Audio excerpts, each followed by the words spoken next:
ইসলাম প্রচারের জন্য আমরা কি এই টুপি আর দাড়ি বাদ দিতে পারি?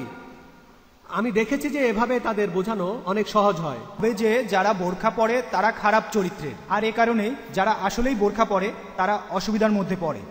এছাড়াও এমন কিছু মেয়ে আছে তারা আসলে অমুসলিম, কিন্তু বোরখা পরে নিজেদের লুকানোর জন্য। যে স্ত্রী মেয়ে বা বোনকে পর্দা করতে বাধ্য করবে, সে কি এখানে জোর জবরদস্তি করতে পারে, বাধ্য করতে পারে? টুপি আর দাড়িতে কিছু উপকার আছে, মাথায় টুপি পরলে আর দাড়ি রাখলে উপকার হয়, সেগুলো সম্পর্কে কি বলবেন? আসসালামু আলাইকুম প্রিয় দর্শক, ডাক্তার জাকির নায়েককে ইসলামের বিরুদ্ধে একের পর এক প্রশ্ন করে যাচ্ছেন। এই প্রথমবার ডাক্তার জাকির নায়েকের এই প্রশ্ন উত্তর পর্বটিতে সবাই ইসলামের বিরুদ্ধে প্রশ্ন করছেন। ডাক্তার জাকির নায়েক উত্তর দিয়ে ঘাবড়ে গেলেন এই প্রথমবার। হ্যাঁ প্রিয় দর্শক, ডাক্তার জাকির নায়েক ঘাবড়ে গেলেন, ইসলামের বিরুদ্ধে এমন এমন প্রশ্ন করছেন যে আপনি শুনলে কিন্তু অবাক হয়ে যাবেন। ডাক্তার জাকির নায়েককে একজন ভাই প্রশ্ন করছেন যে ইসলাম ধর্মের টুপি ও দাড়ি রাখা কি, এটা কি জরুরি? আপনার কেন টুপি দাড়ি রাখছেন? তো এই শুনে ডাক্তার জাকির মাশাআল্লাহ কঠিন উত্তর দেবেন। সেই ভাইটিকে আরেকজন ভাই প্রশ্ন করেছেন যে আপনারা বলছেন যে ইসলাম ধর্মে হিজাব পরা জরুরি, মানে মেয়েদেরকে, কিন্তু বেশিরভাগই মেয়েরা তারা কিন্তু হিজাব পরছে তাদেরকে চিনতে না পারার জন্য, তারা প্রেম করছে, তারা হিজাব পরে লুকিয়ে যাচ্ছে। তো এটা কি ঠিক? আপনারা হিজাব যে বলছেন যে হিজাব পরা একটা সব থেকে সঠিক, কিন্তু বেশিরভাগ মেয়েরা তারা হিজাব পরছে শুধুমাত্র তারা প্রেম করার জন্য, কেউ যেন তাদেরকে চিনতে না পারে। তো এই শুনে ডাক্তার জাকির নায়েক মাশাআল্লাহ কী বলবেন, তিনি কিন্তু ঘাবড়ে যাচ্ছেন। ডাক্তার জাকির নায়েক কিন্তু একের পর এক ইসলাম ধর্মের বিরুদ্ধে কিন্তু প্রশ্ন করে যাচ্ছেন। তো ভিডিওটিকে খুব গুরুত্বপূর্ণ হতে যাচ্ছে, তো ভিডিওটিকে না টেনে কিন্তু লাস্ট পর্যন্ত দেখার অনুরোধ রইল। খুব গুরুত্বপূর্ণ প্রশ্ন উত্তর পর্ব হতে যাচ্ছে। এই প্রথমবার ডাক্তার জাকির নায়েক কিন্তু ঘাবড়ে যাচ্ছেন, তো ভিডিওটিকে না টেনে কিন্তু লাস্ট পর্যন্ত দেখার অনুরোধ রইল। খুব গুরুত্বপূর্ণ এই ভিডিওতে আপনারা জানতে পারবেন, গুরুত্বপূর্ণ তথ্য আপনারা জানতে পারবেন। তো ভিডিওটি শুরু করার আগে আপনারা যদি এরকমই ইসলামিক প্রচার ভিডিও দেখতে চান তো অবশ্যই কিন্তু আমাদের আল্লাহ রাস্তা চ্যানেলটিকে সাবস্ক্রাইব করে দেবেন। আমরা এই চ্যানেলে কিন্তু নিয়মিত ইসলামিক প্রচারের গুরুত্বপূর্ণ তথ্য আমরা ভিডিও আপলোড করে থাকি, তো অবশ্যই আমাদের চ্যানেলটিকে সাবস্ক্রাইব করে দেবেন। চলুন আমরা ডাক্তার জাকির নায়েক কী উত্তর দিলেন সেই ভাইদেরকে আমরা শুনে নেব। এবারে প্রশ্ন পুরুষদের মধ্য থেকে। আসসালামু আলাইকুম, আমার নাম ফুরকান খান, আমি একজন ইলেকট্রনিক ইঞ্জিনিয়ার আর পেশায় একজন ব্যবসায়ী। আর আমি যে কোম্পানিতে কাজ করে থাকি সেখানে বেশিরভাগই হিন্দু আর জৈন। আমি দেখেছি যে সেসব মুসলিমদের তারা অন্যভাবে দেখে যারা মাথায় টুপি পরে আর মুখে দাড়ি রাখে। আমি আপনার কাছে জানতে চাই, আমিও ইসলাম আর অন্য ধর্ম নিয়ে পড়াশোনা করছি, ইসলাম প্রচারের জন্য আমরা কি এই টুপি আর দাড়ি বাদ দিতে পারি? আমি দেখেছি যে এভাবে তাদের বোঝানো অনেক সহজ হয়। ভাই, আপনি বললেন যে আপনি বিভিন্ন ধর্মের উপর একজন ছাত্র, আলহামদুলিল্লাহ, আল্লাহ আপনাকে রহমত দিন। আপনি বললেন যে লেবেলগুলো যদি না লাগান, অর্থাৎ মাথার টুপি আর দাড়ি, এতে করে সহজে ইসলাম প্রচার করতে পারেন। আপনার তাই মনে হয়? প্রত্যেকের মতে স্বাধীনতা আছে। ভাই, আমিও কিন্তু ধর্ম প্রচারের লাইনে আছি। আমি জানি না আপনি কতখানি দাওয়ার কাজ করেন, আলহামদুলিল্লাহ আমি পৃথিবী জুড়ে দাওয়া দিয়ে বেড়াই। এই টুপিতে কখনোই আমার কোনো সমস্যা হয়নি। আমাকে মাত্র একটা উদাহরণ দেন, আপনি যদি দায়ী হন তখন এই টুপি কোনো অসুবিধা করে? অবশ্য যদি আপনি দায়ী না হন, যদি আপনি বস্তুবাদী হন, যদি কোনো অমুসলিম জানে যে আমি মুসলিম, সে তাহলে আমার দোকানে আসবে না। যদি আপনি এমন বস্তুবাদী হন তখন হয়তো আপনি ভাববেন এতে ক্ষতি হবে। তবে আপনি বিভিন্ন ধর্ম নিয়ে পড়েছেন, জৈনদের সাথে আছেন ইত্যাদি। ভাই, আমি ফুল টাইম দায়ী, আলহামদুলিল্লাহ। আপনার অভিজ্ঞতা থেকে এমন একটা ঘটনার কথা বলেন যেখানে টুপির কারণে আপনি কোনো সমস্যা পড়েছেন। আলহামদুলিল্লাহ, এতে সুবিধাই হয়, এতে করে আমি বিভিন্ন সুবিধা পাই। আসল কথা হলো এমন পরিস্থিতি আসতে পারে যে আপনি জানেন না যে কিভাবে সামলাতে হবে। তাই কোরআন বলছে, সূরা নাহলের 43 নম্বর আয়াতে উল্লেখ করা হয়েছে যে তোমরা যদি কোনো কিছু না জানো তাহলে জ্ঞানীদেরকে জিজ্ঞেস করো, কোনো এক্সপার্টের কাছে যান, তিনি দেখাবেন কিভাবে সমাধান করতে হবে। এমন সিদ্ধান্ত নেবেন না যেটা ভুল। হ্যাঁ ভাই, সমস্যাটা বলেন, আমি সমাধান দিচ্ছি। আসলে আপনি একজন ফুল টাইম দায়ী, আমি ফুল টাইম দায়ী না। আমি ব্যবসা করি, এর পাশাপাশি আমি দাওয়া দেই। যখন আমার অফিসে থাকি আমি অফিসের লোকজনের সাথে কথা বলি, ধর্ম নিয়ে বলি, আর আলহামদুলিল্লাহ দু একজনকে আমি বোঝাতেও পেরেছি। তবে আমি যেটা দেখেছি যে গুজরাট অঞ্চলের লোকজন এছাড়া অন্যরাও তারা এই টুপি দাড়ি এড়িয়ে চলে। আমার এক কলিগের দাড়ি আছে, তারা তার কাছে যায়ই না। তবে আমি যখন তাদের সাথে কথা বলি তখন দেখি তারা আমার কথা শুনছে। তাই মনে হয় যে এইভাবে ইসলাম প্রচার করা আরো সহজ। ভাই, একটা উদাহরণ দিলেন, তার কলিগের কথা বললেন আমার মতো ফুল টাইম দায়ী নন। কথা বদলালেন, প্রথমে বললেন বিভিন্ন ধর্মের ছাত্র, এখন বললেন ফুল টাইম দায়ী নন। আপনাকে কেউ ফুল টাইম দায়ী হতে বাধা দিচ্ছে না, এটা সবচেয়ে ভালো পেশা। একজন মেডিকেল ডাক্তারের চেয়েও ভালো। আমি একজন ডাক্তার ছিলাম, আরো ভালো পেশার জন্য ডাক্তারি ছেড়ে দিয়েছি। পবিত্র কোরআনে সূরা ফুসিলাতে 33 নম্বর আয়াতে উল্লেখ করা হয়েছে, ওয়া মিন আহসানু কালা মিম্মান দাআ ইল্লাল্লাহি ওয়া আমিলা সালিহান ক্বালা ইন্নানি মিনাল মুসলিমিন। কথায় সে ব্যক্তির চাইতে কে ভালো যে মানুষকে আল্লাহর পথে আহ্বান করে, সৎকর্ম করে আর বলে আমি প্রথমে আল্লাহর কাছে নিজেকে সমর্পণ করি। শ্রেষ্ঠ পেশা হলো ইসলামের দাওয়া দেওয়া। ভাই, ফুল টাইম দায়ী হওয়ার আগে আমি একটা মেডিকেল কলেজে পড়তাম। আমার বেশিরভাগ ক্লাস ফ্রেন্ডই ছিল অমুসলিম, কট্টর মুসলিমদের একদম পছন্দ করতো না। তারপরও তারা পছন্দ করতো না কারো মুখে দাড়ি আর মাথায় টুপি, তবে আলহামদুলিল্লাহ আমাকে পছন্দ করত, কারণ হিকমা ব্যবহার করতাম। কোরআন বলছে কিভাবে দাওয়া দিতে হবে। সূরা নাহলের 125 নম্বর আয়াতে বলা হয়েছে, উদু ইলা সাবিলি রাব্বিকা বিল হিকমা ওয়াল মাউইজাতিল হাসানা ওয়াজাদিলহুম বিল্লাতি হিয়া আহসান। মানুষকে তোমার প্রতিপালকের পথে আহ্বান করো হিকমত আর সদুপদেশ দ্বারা, তাদের সাথে তর্ক করো, তাদের যুক্তি দেখাও সবচাইতে উত্তম আর গ্রহণযোগ্য পন্থায়। আপনাকে হিকমা ব্যবহার করতে হবে দাওয়ার সময়। আর যদি আপনার হিকমা ব্যবহার করেন, টুপি আর দাড়ি আপনাকে কোনো সমস্যায় ফেলবে না। আপনি বলতে পারবেন সেই অমুসলিম বন্ধুদের যে একজন মুসলিমের সাথে পরিচয় হয়েছে, আলহামদুলিল্লাহ তার মুখে দাঁড়িয়ে আছে, সেই লোকের বয়স খুবই কম, একেবারে কম, তার নাম হলো জাকির। বলেছে সে অমুসলিমদের সাথে কথা বলবে, আপনাদেরও ভালো লাগবে।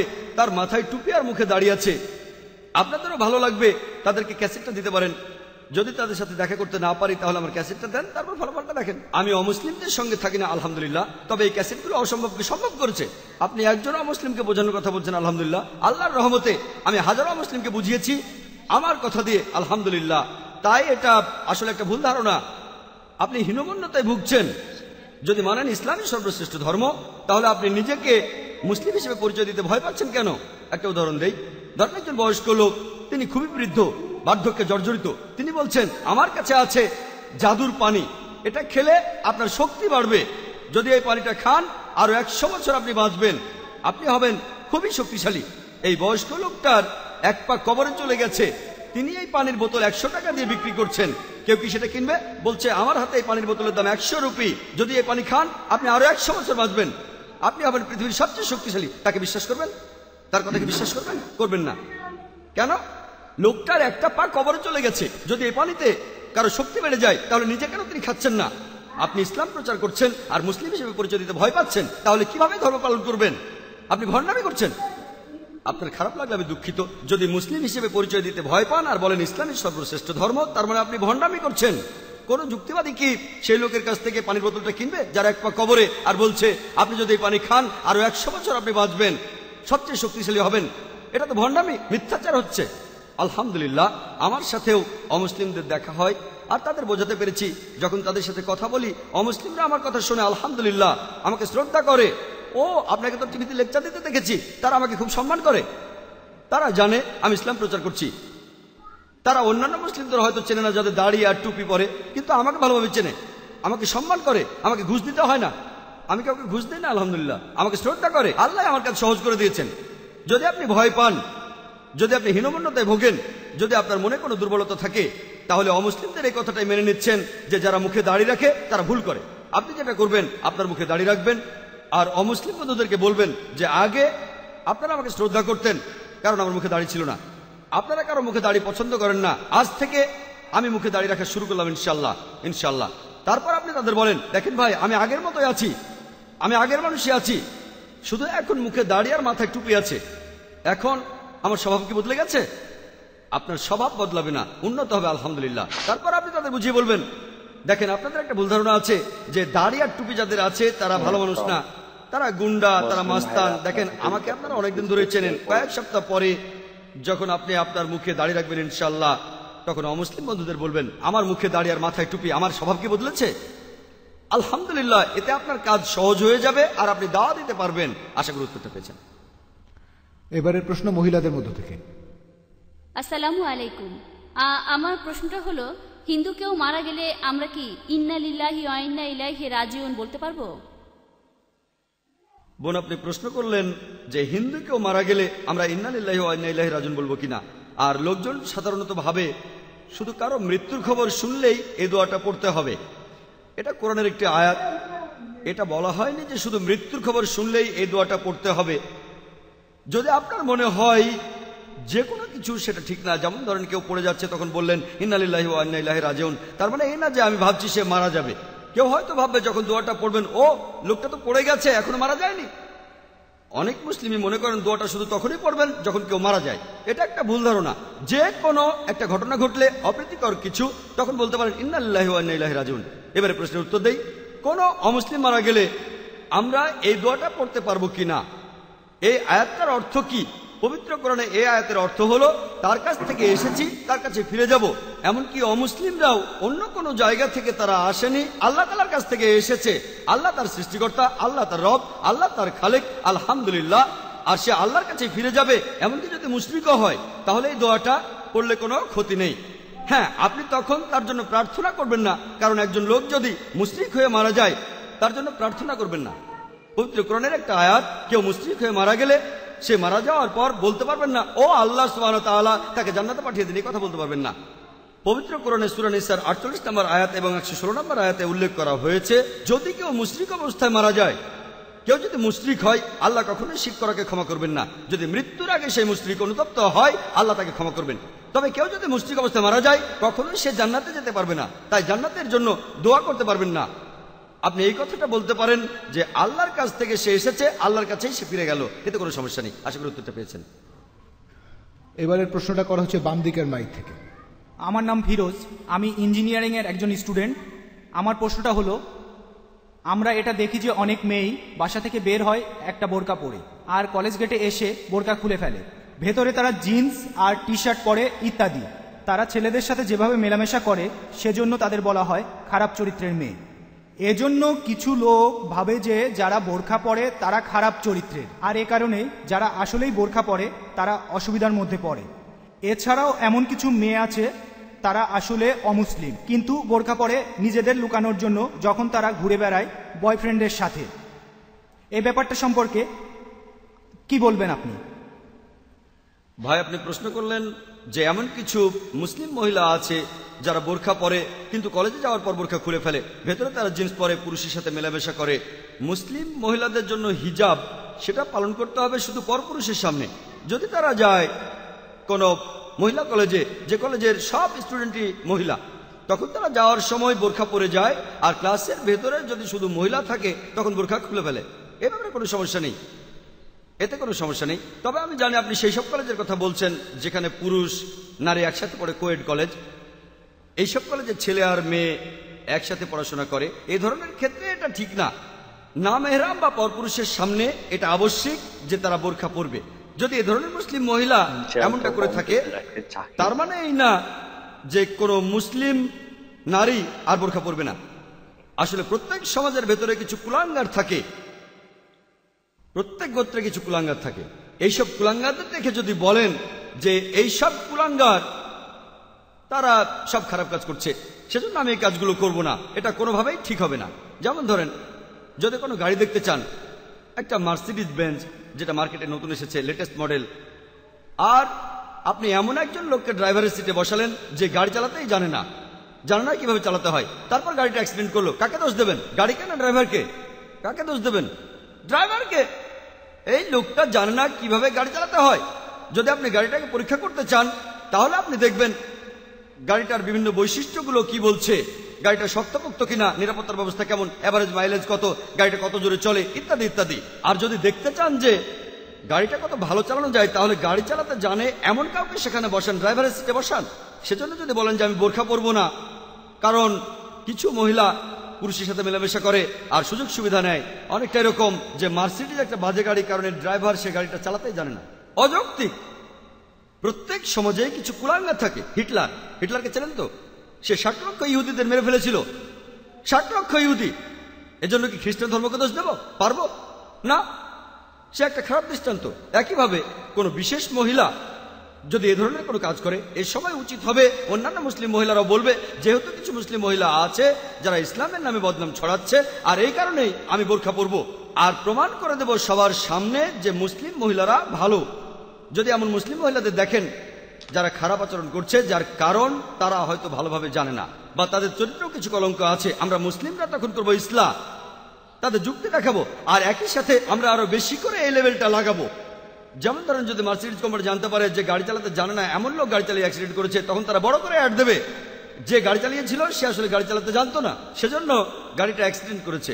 অ্যাডের পেছনে অনেক খরচ হয়ে যাবে। এভাবে আরো অনেক যুক্তি দেখানো যায়, আর লোকের সামনে প্রমাণ করবেন যে ইসলাম হলো সর্বশ্রেষ্ঠ জীবন দর্শন। তাই বলতে পারেন না যে আমি বোরখা পরবো না, কারণ বোরখা পরা কিছু মুসলিম মহিলা অনেক খারাপ। এবার দ্বিতীয় প্রশ্নের উত্তর দেই যে কিছু অমুসলিম তারা এই বোরখা পরে নিজেদের লুকিয়ে রাখার জন্য, এতে কোনো সমস্যা নেই। এখন অবশ্য তারা লুকিয়ে থাকতে চায় বিশেষ কোনো কারণে, হয়তো আগামীকালে মুসলিম হয়ে যাবে ইনশাল্লাহ। আমি জানি যে কিছু অমুসলিম আছে তারা এগুলো পরে কারণ তারা খারাপ কাজ করে, হয়তো আল্লাহ তাদেরকে হেদায়েত করবেন। আমরা তাদের বলতে পারি না যে দেখেন আপনারা খারাপ কাজ করছেন, তাদের বলতে পারি আপনাদের নিয়ত সঠিক না।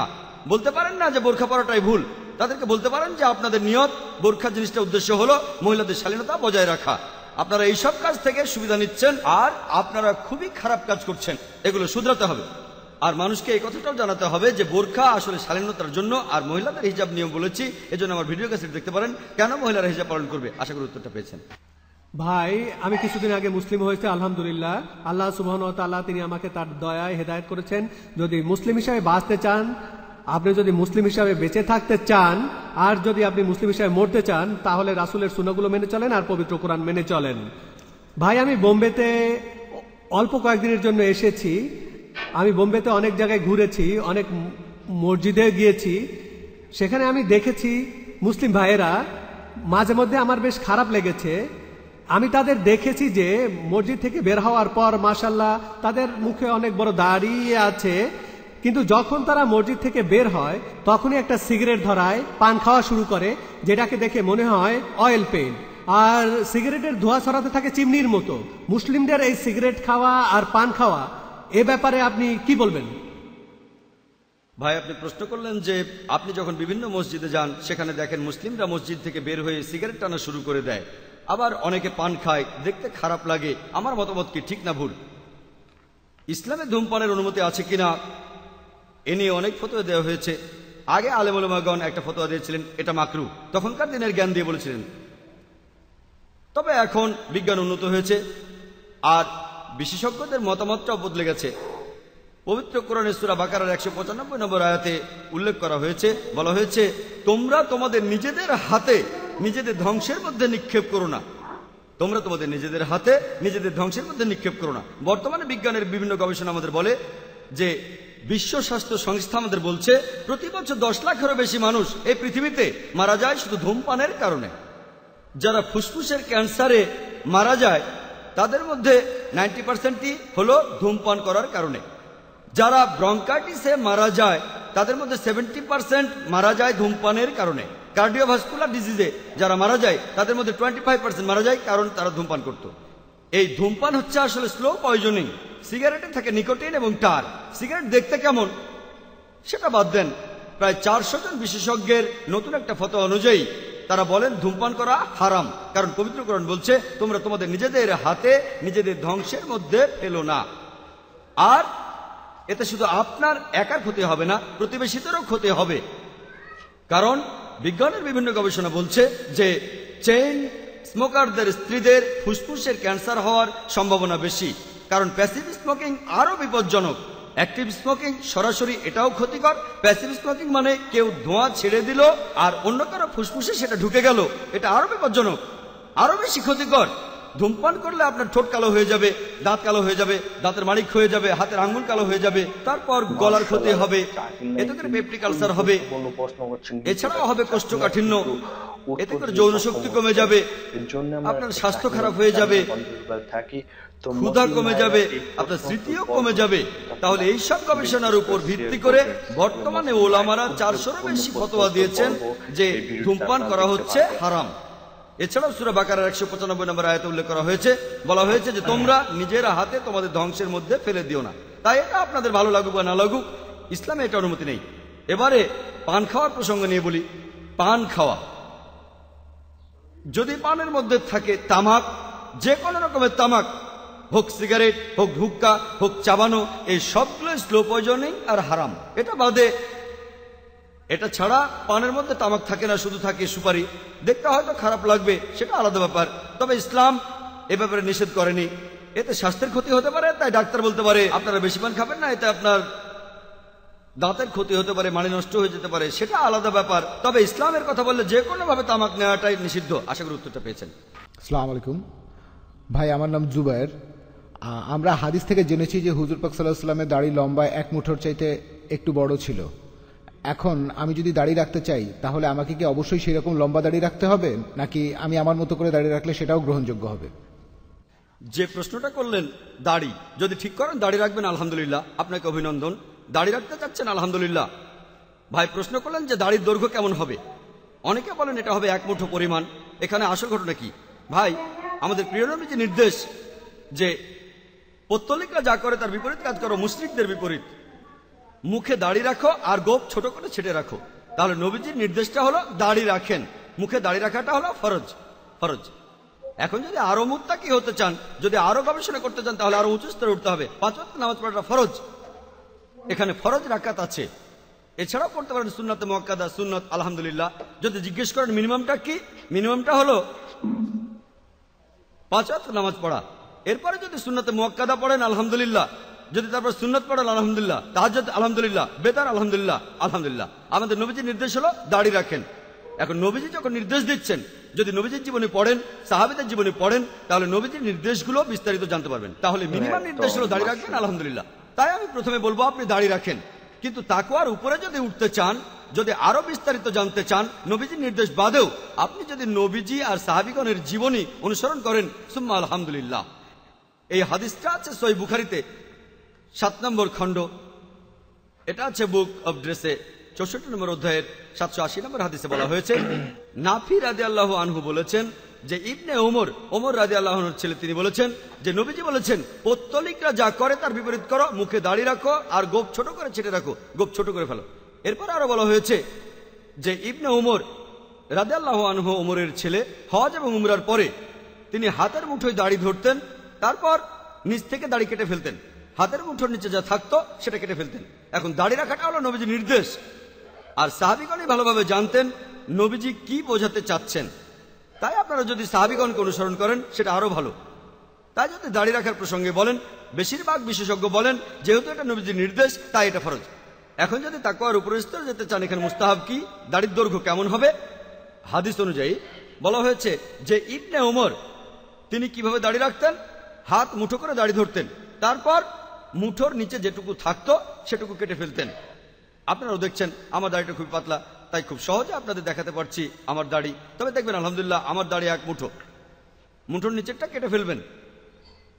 আপনারা 10টারও বেশি হাদিস পাবেন যেখানে বলা আছে যে সাহাবীগণ তারা এভাবে দাড়ি কাটতেন। এরকম আরো হাদিস আছে, যেমন ধরেন এই হাদিসটা আছে সহিহ বুখারীতে 7 নম্বর খণ্ড, এটা আছে বুক অব ড্রেসে 65 নম্বর অধ্যায়ের 781 নম্বর হাদিসে ইবনে ওমর রাদিয়াল্লাহু আনহু তিনি বলেছেন যে নবীজি বলেছেন তোমাদের গোপ ছোট করে ছাটো আর মুখে দাড়ি রাখো। প্রথমে আপনাকে দাড়ি রাখতে হবে। যদি তাকওয়ার উপরের স্তরে যেতে চান তাহলে 1 মুঠোর পরিমাণ দাড়ি রেখে বাকিটা কেটে ফেলেন। তবে সবার আগে আপনাকে দাড়ি রাখতে হবে, তারপর ইনশাআল্লাহ যদি আল্লাহ আরো হেদায়েত করেন, আমাদের যদি আরো তাকওয়া থাকে, আমরা নবীর সাহাবীগণকে অনুসরণ করে চলবো। কারণ যদি কোনো সহিহ হাদিস বিশ্লেষণ করতে চান, সবচেয়ে ভালো উপায় হলো নবীর সাহাবীগণ তারা কিভাবে এই হাদিসগুলো ব্যাখ্যা করতেন। তারা সবচেয়ে সেরা মানুষ ছিলেন, তারা নবীজির সঙ্গী ছিলেন। যদি তাদের জীবনে দেখেন তারা কিভাবে গোপ ছাড়তেন। গোপ ছেটে ফেলাম মানে বেশি লম্বা করবেন না। যখন আপনারা চা খান তখন কিছু চা গোপের উপরে লেগে যাবে, অস্বাস্থ্যকর, আনহাইজিনিক। তাহলে গোপ ছোট রাখতে হবে। যদি আপনারা সহিহ হাদিসে সাহাবীগণের জীবনে দেখেন, বলা আছে সাহাবীগণ কিভাবে গোপ ছাড়তেন, সেখানে বলা হয়েছে তারা এমন ভাবে গোপ ছেটে ফেলতেন যে উপরের ঠোঁটের উপরের অংশ থেকে চামড়াও যেন দেখা যায়। তাকওয়ার উপরের স্তর। তবে যদি আরো বিস্তারিত জানতে চান, সাহাবীগণ তাদের গোপ এমন ভাবে কাটতেন যে গোপের নিচে তাদের চামড়াটাও দেখা যেত। তাই যদি আরো তাকওয়া চান তাহলে আপনার গোপ একেবারে ছোট করে ছাড়তে পারেন, তখন সেটা হবে স্টাইল। তবে প্রথমে আপনি মুখে দাড়ি রাখেন, গোপ ছোট করেন, ইনশাআল্লাহ আল্লাহ আপনাকে হেদায়েত করবেন। তারপর আপনি আপনার পছন্দ মতো লেবেল লাগাতে পারেন। আশা করি উত্তরটা পেয়েছেন। পরের প্রশ্ন পুরুষদের মধ্য থেকে। আমি নুরুদ্দিন। স্যার, ইসলাম ধর্মে পর্দা, আমি যেটা বলতে চাচ্ছি যে স্বামী অথবা বাবা অথবা ভাই এদেরকে কোরআন বা হাদিসকে অনুমতি দিয়েছে যে স্ত্রী মেয়ে বা বোনকে পর্দা করতে বাধ্য করবে। সে কি এখানে জোর জবরদস্তি করতে পারে, বাধ্য করতে পারে যদি সেই মেয়ে অথবা বোন অথবা স্ত্রী হিজাব পালন করতে না চায়? ভাই আপনি প্রশ্ন করলেন যে একজন বাবা, স্বামী অথবা একজন ভাই কোনো মহিলাকে, তার মেয়েকে, স্ত্রীকে, বোনকে পর্দার জন্য জোর করতে পারে কিনা যদি তারা হিজাব পালন না করে তখন। এখন প্রত্যেক মুসলিমের দায়িত্ব হলো ইসলাহ, বিশেষ করে নিকটাত্মীয়দের মধ্যে। এখানে যথাসাধ্য চেষ্টা করতে হবে বোঝানোর জন্য, প্রথমত হিকমা দিয়ে, কোরআনের উদ্ধৃতি দিয়ে, যুক্তি দিয়ে যে তাদের হিজাব পালন করা উচিত। জোর করার ব্যাপারে যতখানি জোর করার অনুমতি আছে, যতটুকু অনুমতি আছে। আমি এখানে জোর করার কথা বলিনি, বলেছি বাধ্য করার কথা। এখানে অন্য কোনো উপায় বাধ্য করা যায়? আচ্ছা ভাই, এখন বললেন জোর করার কথা না, বাধ্য করার কথা বলছেন। আমি বিস্তারিত বলছি যাতে করে পরের প্রশ্নটা যদি হয় জোর করার ব্যাপারে। জোর করার ক্ষেত্রেও কিছু সীমা আছে, আর বাধ্য করা অন্য উপায়ে সেটাও করা উচিত। অন্যান্য উপায়ে যেমন অর্থনৈতিক, যেমন ধরেন আমি তোমার বাবা, আমি তোমার সব খরচ দিচ্ছি, তুমি তো কলেজে যাও, যদি হিজাব না পড়ো তাহলে খরচ দেব না, এভাবে অর্থনৈতিক চাপ দিতে পারেন। আলহামদুলিল্লাহ, অবশ্যই করবেন, কেন না, করা উচিত। অন্য উপায়ে বাধ্য করা অবশ্যই করা উচিত। আর এমন অনেক ক্ষেত্র আছে কোরআন অনুমতি দিয়েছে, কিছু বিশেষ ক্ষেত্রে এমনকি আপনিও জোর করতে পারেন, তবে সীমা আছে। এখানে সীমার কথা বলা হয়েছে পবিত্র কোরআন সহিহ হাদিসে। আপনি ফরজ কাজের জন্য কিছুটা জোর করতে পারেন, যেমন নামাজ পড়া। বাবা মা তাদের সন্তানের উপর কিছুটা জোর খাটাতে পারেন নামাজ পড়ার জন্য, এটা ফরজ, জোর খাটাতে পারেন, এটারও সীমা আছে। একইভাবে হিজাবের ব্যাপারে জোর খাটানো, স্বামী বলতে পারে ঠিক আছে আমি তোমাকে অমুক জিনিসটা দেবো না কারণ তুমি হিজাব মানো না, করা যাবে, করা উচিত। বাধ্য করার ক্ষেত্রে হিকমা প্রয়োগ করুন, ভালোভাবে করুন। উদু ইলা সাবিলি রাব্বিকা বিল হিকমা, হিকমা তার সদুপদেশ দিয়ে। এতে কাজ না হলে আপনি জোর খাটাতে পারেন, চাপ প্রয়োগ করেন, যেটা আগেও বলেছি আমি পছন্দ করি না। আপনার যেটা মনে হয় সীমার ভেতরে যেটা উত্তম সেটা করবেন। আর প্রত্যেক মুসলিম এবং মুসলিমা, যেমন ধরুন যদি স্বামী নামাজ না পড়ে তখন স্ত্রী বলতে পারে যে নামাজ পড়াটা তো ফরজ, এভাবে বলা যায়, চাপ দেওয়া যায়, জোর খাটানো যায়। এটা আসলে দুপক্ষই করতে পারে, পুরুষ এবং নারী, স্বামী বা স্ত্রীর উপর, আত্মীয়দের উপর, যাতে করে সেই ব্যক্তি একজন ভালো মুসলিম হয়। যদি কাজটা ফরজ হয় আর কেউ সেটা পালন না করে সেখানে অবশ্যই জোর খাটানো যায়। এমনকি স্ত্রীও স্বামীকে দাঁড়িয়ে রাখার জন্য চাপ দিতে পারে। মানুষ সাধারণত ভাবে, সবাই এমনটা ভাবে, স্বামী শুধু স্ত্রীর উপর জোর খাটাতে পারে, স্ত্রী কেন স্বামীর উপর জোর খাটাতে পারবে না? কখনো হয়তো স্ত্রী বলতে পারে ও দাঁড়িয়ে রেখে নয়, খোঁচা লাগে। তাদেরকে বলেন হয়তো খোঁচা লাগে, ইনশাল্লাহ এই দুনিয়ায় যদি এটুকু সহ্য করে আখিরাতে তারা অনেক পুরস্কার পাবে, তারা তখন অনেক সন্তুষ্ট হবে। তাহলে যে ভুল পথে চলছে ভুলটা ভাঙাতে হবে, কারণ পবিত্র কোরআনে সূরা বাকারার 187 নম্বর আয়াতে বলা হয়েছে হুন্নাল লিবাসু লাকুম ওয়া আনতুম লিবাসুনা হুন্না, তারা তোমাদের পরিচ্ছদ, তোমরা তাদের পরিচ্ছদ। স্বামী এবং স্ত্রী তারা হলে একে অন্যের পরিচ্ছদ, তাই এটা দেখতে হবে দুজনেই যেন সিরাতুল মুস্তাকিমে থাকে। আশা করি উত্তরটা পেয়েছেন। এবার আমরা পরের প্রশ্নে যাচ্ছি। হ্যাঁ, করেন। আসসালামু আলাইকুম, আমার নাম সৈয়দ শাহাব আলী, আমি ডিগ্রি কলেজের একজন স্টুডেন্ট। আমি এটা শুনেছি যে বৈজ্ঞানিকভাবে প্রমাণিত টুপি আর দাড়িতে কিছু উপকার আছে, মাথায় টুপি পরলে আর দাড়ি রাখলে উপকার হয়, সেগুলো সম্পর্কে কি বলবেন? ভাই, আপনি প্রশ্ন করলেন যে আপনি শুনেছেন বেশ কিছু উপকারিতা পাওয়া যায় যদি মাথায় টুপি পরেন আর মুখে দাড়ি রাখেন, সেগুলো কি? হ্যাঁ, এতে অনেক উপকার আছে। আপনি এই উপকারিতা লিস্ট বানাতে পারেন। যেমন যদি টুপি পরেন তাহলে রক্ষা পাবেন রোদ থেকে, সানস্ট্রোক থেকে। রোদ লাগলে অনেকের সানস্ট্রোক হয়। যদি শিশির বা কুয়াশা পড়ে আপনার মাথা ভিজে যাবে না, এমন অনেক উপকারিতা আছে। মুখে দাড়ি রাখার অনেক বৈজ্ঞানিক উপকারিতা আছে। কিছুদিন আগে একটা গবেষণা হয়েছে যে যারা মুখে দাড়ি রাখে আর প্রতিদিন দাড়ি ধোয় তাদের শরীরের উপরের অংশে ইনফেকশন হওয়ার সম্ভাবনা কম থাকে, ফুসফুসের ইনফেকশন, গলায় ঘা ইত্যাদি। কিন্তু যদি দাড়ি রেখে প্রতিদিন পরিষ্কার না করেন তাহলে শরীরের উপরের অংশে ইনফেকশন হওয়ার সম্ভাবনা বেশি থাকে। তাহলে রিসার্চ বলছে সেই লোক যে দাড়ি রাখে আর নামাজ পড়ে তাকে তাহলে অজু করতে হবে, নামাজের আগে প্রতিদিন কমপক্ষে 5 বার দাড়ি ধোবেন। আলহামদুলিল্লাহ, আপনার শরীরের উপরের অংশে ইনফেকশন হওয়ার সম্ভাবনা কম থাকে। অনেক উপকারিতা আছে। আপনি যখন নামাজ পড়বেন, সালাত, অনেক উপকারিতা আছে। তবে একজন মুসলিম, বেশিরভাগ মুসলিম মাথায় টুপি পরে আর দাড়ি রাখে কেন? আতিউল্লাহ ওয়া আতিউর রাসূল, আল্লাহ এবং রাসূলকে মান্য করো। যখন আল্লাহ নির্দেশ দিচ্ছেন তখন সেখানে বৈজ্ঞানিক উপকারিতা থাক বা না থাক, আমার না সাদ্দাক না, আমি এটা জানি, এটা মানি, আমি এগুলোতে বিশ্বাস করি। আমরা এগুলো মানি কারণ এই নির্দেশ আল্লাহ সুবহানাহু ওয়া তাআলার। এই গবেষণাগুলো সেই সব লোকদের জন্য যাদের বিশ্বাস ততটা মজবুত নয়। কোরআন বলছে বলে এই কথা মানতে হবে, হাদিস বলছে বলে এই কথা মানতে হবে, তাই তাদের জন্য অন্য যুক্তি লাগবে। তাদের বোঝানোর জন্য এইসব বৈজ্ঞানিক গবেষণাগুলো সাহায্য করতে পারে সেই সব মুসলিমদের যারা দ্বিধায় আছে।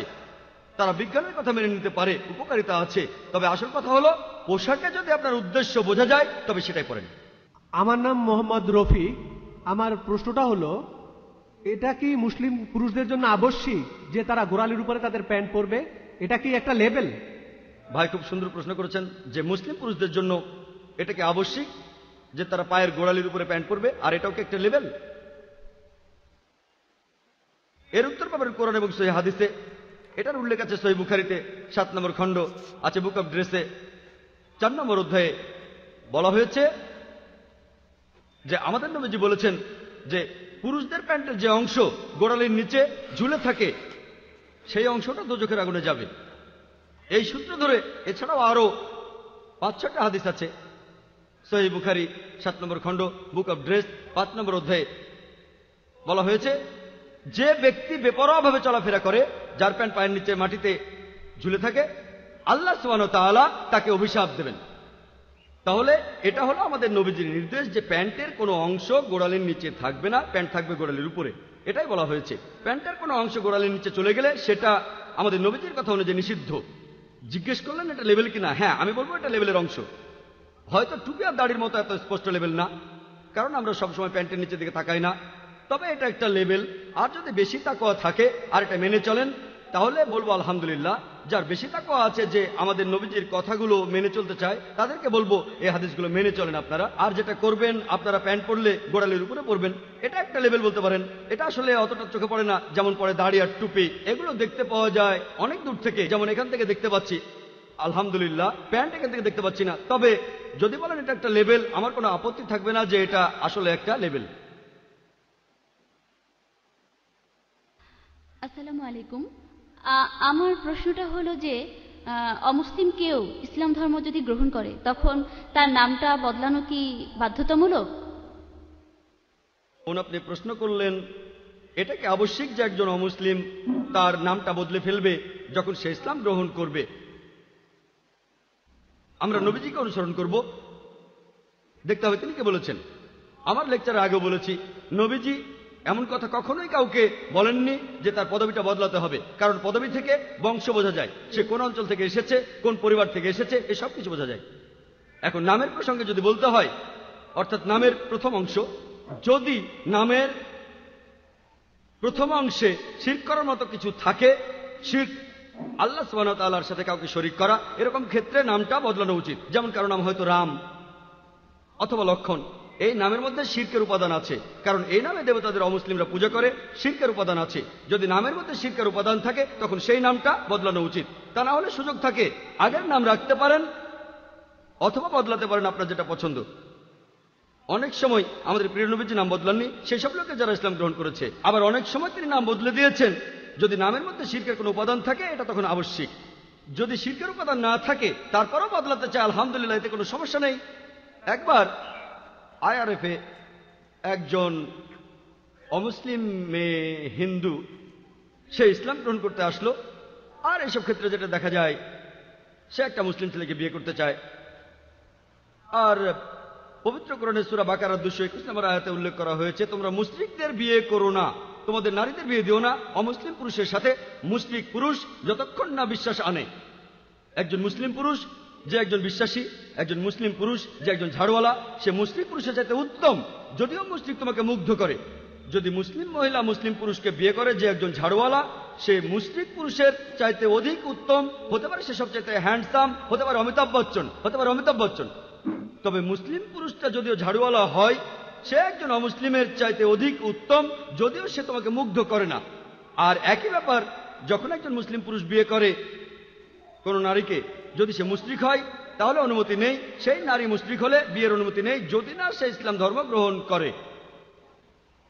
এরকম একবার এক হিন্দু মেয়ে ইসলাম গ্রহণ করতে চাইল, আর তারপর সেই ছেলের সাথে কথা বলার পর আমি বুঝতে পারলাম যে আসল কারণটা হলো এটা একটা লাভ ম্যারেজ, একটা আকর্ষণ।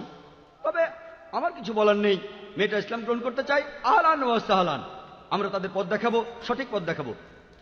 আর কথাবার্তা বলার সময় মেয়েটা আমাকে বলল, ভাই জাকির, আমার নাম বদলানো কি আবশ্যিক? সেখানে অন্যান্য আরো লোকজন ছিল, আর আমি সেখানে তাদের মাধ্যমে মেয়েটার সাথে কথা বললাম। আমি তখন বললাম যে হ্যাঁ, আমাদের লেবেল লাগানো উচিত। আমি তাকে এই লেকচারটাই সংক্ষেপে বলেছিলাম। মেয়েটা বলল, ভাই জাকির, এতটা অযৌক্তিক হলে কিভাবে হবে? গত 25 বছর ধরে আমাকে সবাই শিল্পা নামে ডাকে। আমি অন্য নাম বললাম যাতে পরিচয়টা গোপন থাকে। আমাকে সবাই শিল্পা নামে ডাকে। এখন এই 25 বছর পরে আমাকে নাম বদলাতে বলছেন আপনি? এত অযৌক্তিক কথা বলছেন কিভাবে? আমি তখন বললাম তার স্বামীকে, যখন কোনো লোক ডাক্তার হয়, যখন ডাক্তারি পাশ করে, তখন সে মিস্টার থেকে ডক্টর হয়ে যায়, কারণ একজন ডাক্তার হওয়া আরো ভালো কাজ। কিন্তু মেয়েটা তখন মানল না।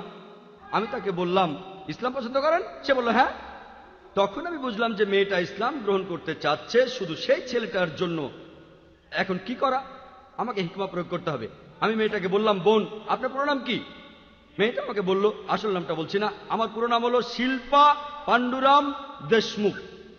শিল্পা পাণ্ডুরাম দেশমুখ। তখন আমি বললাম, বোন, যখন এই ভাইকে বিয়ে করবেন, যার নাম হলো আব্দুল করিম শেখ, আব্দুল করিম শেখকে বিয়ে করার পর তখন আপনার কি নাম হবে? মেয়েটা বলল, আমার নাম হবে শিল্পা আব্দুল করিম শেখ। আমি তখন বললাম, বোন, এত অযৌক্তিক হচ্ছেন কিভাবে? গত 25 বছর ধরে আপনাকে ডাকা হয়েছে শিল্পা পাণ্ডুরাম দেশমুখ, আর এখন চাচ্ছেন আপনাকে বলা হোক শিল্পা আব্দুল করিম শেখ। এতটা অযৌক্তিক হচ্ছেন কিভাবে? আলোচনা এখানেই শেষ। আমি যেটা প্রমাণ করতে চাচ্ছিলাম যে মেয়েটা তার পদবিটা বদলাতে চাচ্ছে না, কারণ আগে সে চাইতো যে লোকে তাকে পাণ্ডুরাম দেশমুখের মেয়ে হিসেবে জানুক। এখন সে চায় লোকে জানুক তার স্বামী আব্দুল করিম শেখ। একইভাবে আগে আপনি ছিলেন হিন্দু, এখন যদি আপনি জানেন আর মানেন যে ইসলাম হলো শ্রেষ্ঠ ধর্ম, তাহলে আপনি কেন নিজেকে মুসলিম বলে পরিচয় দিতে চাচ্ছেন না? আলোচনা এখানেই শেষ হলো। মেয়েটা তার নাম বদলেছিল কিনা আমি জানি না, তবে যখন কথা বলবেন হিকমার সাথে বলবেন। আপনার প্রশ্নের উত্তর, নাম বদলানো আবশ্যিক না, যদি না সেই নামের মধ্যে শিরকের কোনো উপাদান থাকে। সেরকম যদি না হয় তাহলে পছন্দ আপনার। আগে নামটা রাখতে পারেন অথবা বদলাতেও পারেন। আশা করি উত্তরটা পেয়েছেন। তো মাশাআল্লাহ, তো প্রিয় দর্শক, ডাক্তার জাকির নায়েক কিন্তু এই প্রশ্ন উত্তর পর্বটিতে একের পর এক ইসলামের বিরুদ্ধে প্রশ্ন করেই যাচ্ছেন। হ্যাঁ প্রিয় দর্শক, এই প্রথমবার ডাক্তার জাকির নায়েককে একের পর এক ইসলামের বিরুদ্ধে প্রশ্ন করে যাচ্ছেন। তো ডাক্তার জাকির নায়েক কিন্তু মাশাআল্লাহ কঠিন উত্তর দিলেন। সে ভাইটি বলছেন যে ইসলাম ধর্মে কেন টুপি ও দাড়ি রাখা এটা কি প্রয়োজন? আরেকজন ভাই বলছিলেন যে হিজাব পরা মেয়েরা কেন হিজাব পরছে? বেশিরভাগ মেয়েরা হিজাব পরছে যে তাদেরকে চিনতে না পারে, তারা প্রেম করছে লুকিয়ে লুকিয়ে হিজাব পরে। তো মাশাআল্লাহ ডাক্তার জাকির নায়েক কিন্তু উত্তর দিতে সক্ষম হয়েছে, খুবই কঠিন উত্তর দিয়েছেন। এই জন্য ডাক্তার জাকির নায়েককে কিন্তু আমরা জ্যান্ত কম্পিউটার বলে থাকি। হ্যাঁ প্রিয় দর্শক, তো ভিডিওটি আপনাদেরকে কেমন লাগলো অতি অবশ্যই কমেন্ট বক্সে কমেন্ট করে জানবেন। আপনারা যদি এরকমই গুরুত্বপূর্ণ তথ্য ইসলাম পরিচয় ভিডিও পেতে চান, তো অতি অবশ্যই আমাদের আল্লাহ চ্যানেলটিকে সাবস্ক্রাইব করে যাবেন। তো ভিডিওটিকে বেশি বেশি করে শেয়ার করে দেবেন, আমাদের মা বোনদেরকে দেখার সুযোগ করে দেবেন। তো দেখা হবে নতুন একটি ভিডিওর সাথে।